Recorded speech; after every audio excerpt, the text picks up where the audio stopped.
আসসালামু আলাইকুম ভিউয়ার্স, আপনারা সবাই কেমন আছেন? আশা করি আপনারা সবাই ভালো আছেন। আমিও আপনাদের দোয়া এবং আল্লাহর রহমতে ভালো আছি। আমাদের বাসার পাশেই একটা স্কুল আছে, সেখানে খেলা হচ্ছিল। তো আমরা দুই বোনে সেখানে খেলা দেখতে গেছিলাম। এখন মেয়েদের বালিশ খেলা শুরু হচ্ছে। এই খেলাটার নিয়ম বাংলাদেশের প্রত্যেকটা মানুষই কম বেশি সবাই জানে।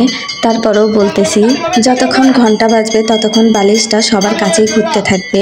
যেই ঘন্টা থেমে যাবে এবং বালিশটা যার কাছে থাকবে সে আউট হয়ে যাবে। এভাবে খেলা চলতে চলতে অনেকে আউট হয়ে গেছে। আমি পুরো খেলাটা ভিডিওতে দেইনি, কারণ আপনারা বিরক্ত হবেন, তাই মাঝখানে কেটে দিয়েছি। এসব খেলা হলো গ্রাম বাংলা বা বাংলাদেশের ঐতিহ্য, সুস্থ বিনোদনও বলা যেতে পারে, যেখানে শুধুই আনন্দ আর আনন্দ। অনেকগুলোই আউট হয়ে গেছে, দেখা যাক কে হয় বিজয়ী।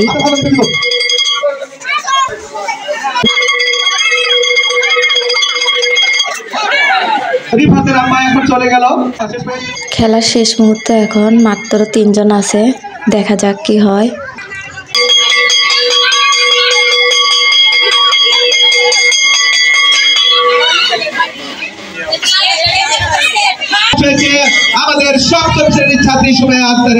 আজকের মতো এ পর্যন্তই। ভালো থাকেন, সুস্থ থাকেন, আল্লাহ হাফেজ।